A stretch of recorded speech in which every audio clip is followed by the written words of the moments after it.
Welcome back to the January edition of Conversations. And I'm so happy to welcome a special guest, Tim Grahm. Tim, welcome to this middle segment of our program. Thank you, Archbishop. Yeah, it's an honor to be here. Excellent. And Tim, let me say a little bit for our viewing audience. Tim and his wife, Heidi, are parishioners at Holy Trinity Church here in Louisville. They have, I think, you have five children. You have 3 grandchildren, and you have there's a child in the womb, so there'll be 4 grandchildren that That's you'll correct. have. And I know that you are the president of Climate Conditioning Company Incorporated. That's right.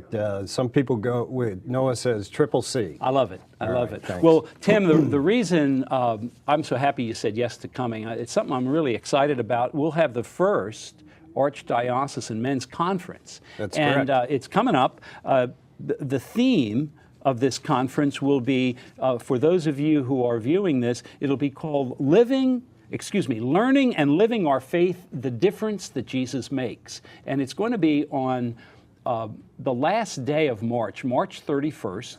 It will be a Saturday, and it's the Saturday right before Palm Sunday, right before the beginning of Holy Week. Tim, we are so excited about this new venture and possibility. Tell me, how did it come about, this event? Well, you know, it's very interesting, Archbishop. There was a group of guys from St.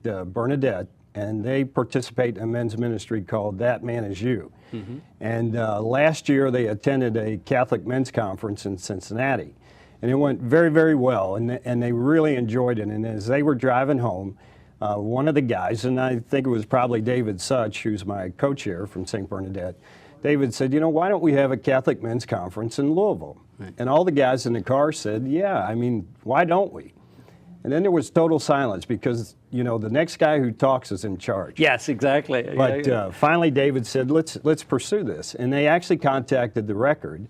And the Record wrote an article, and I think it was June, if I recall correctly. And they invited men out to St. Bernadette on a Wednesday evening, and they said, if you're interested in a Catholic men's conference in Louisville, come to this meeting. Well, there was over 50 guys, and wow. many parishes were represented. How many? I mean, 20 or 25 parishes? Or? At least 25 parishes. Wow. And the other encouraging thing is they weren't all from Jefferson County. There was even a group of men from Brandenburg, St. John's, and I'm sure there's some others that I haven't mentioned and probably should.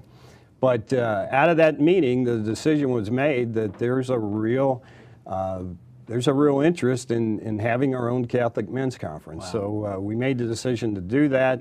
Subsequent meetings rolled out of that. We developed a theme.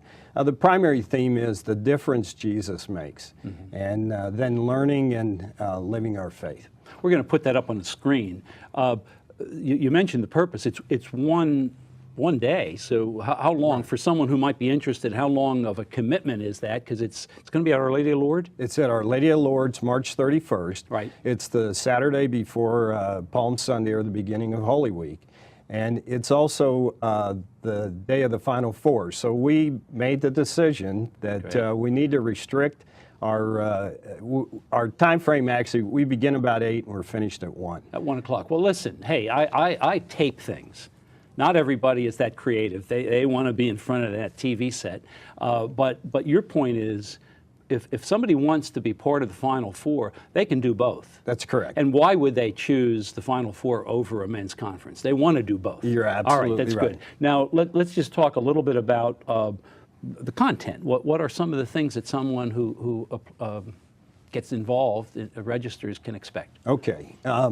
The actual content is, the real focus is on the difference Jesus makes. Right. And what we find as men so often that we're so busy and our lives are so hectic that to a certain extent, Jesus can become part of something that we just focus on Sunday morning or something like that.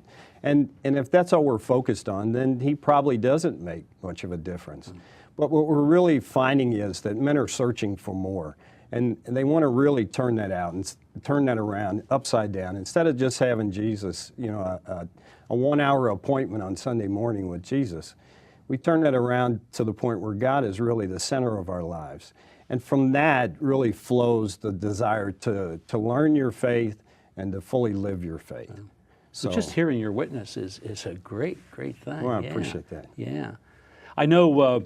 Is it Deacon Hall from down in Houston? I talked to Cardinal DiNardo, and naturally, if somebody's coming in, but there's a speaker coming in from the outside. I mean, you all have really prepared That's correct. this. That's correct. Our keynote speaker. Well, you're obviously one of our keynote speakers. And Well, I'm grateful for that. I'm in the process of preparation right now. Yeah. And you're carrying the ball for us and getting us started on learning the faith. Yeah. And then our keynote speaker from out of town is Deacon Greg Hall. Yeah. And he tells a compelling story. Greg Hall owns a company called Driller Supply, and he's located in Houston, Texas. And if you recall, in 2010, there was a mine collapse in Chile. Sure, who doesn't? Yeah. Right, and there were 33 men trapped for 68 days underground. And Deacon Greg Hall and his team were instrumental in going to Chile and figuring out where these guys were and drilling through and actually freeing this guy, Wow. these men. And it's a compelling story of prayer and hard work and dedication and unwillingness to give up and divine intervention, where they literally, through just perseverance and divine intervention, found these guys 2,000 feet underground, solid rock. Wow. Managed to get through to them and free those. If somebody has their life on the line like that, I mean, not only for them does it bring them to the point of real decisions about life, what's important in life, but I guess anybody who gets close to them. That's correct. How could you not think about your own life and, Right. and making sure that you're prioritizing and making the right decisions that you're going to be happy with when this life comes toward the end. Tim, this is a great possibility with a conference. Age groups. How old do I have? I know I'm old enough, but I mean, how old does someone have to be in order to get in the door? You know, this is our first conference, so we're really interested to see how this plays out. But our real focus is on young fathers. Okay. They're the guys that are so busy, but really need the message that's going to come through from the guys like myself that have a little gray hair and have been through the School of Hard Knocks. And but we're also gonna offer we're gonna recruit students to come, the Bellarmine students, the U of L college students. age and older, but we're looking at young fathers especially, but we're looking at young at heart too. So That's if somebody's in their 60s, as I am, there's a chair for them. That's All absolutely right, good. correct. How much? Oh, I shouldn't ask you this, but how much sure. does it cost to get into this? The conference is $25, Okay. and that includes a continental breakfast and the expenses to cover our speakers and the travel and everything that goes with that. Now, there's students are $10,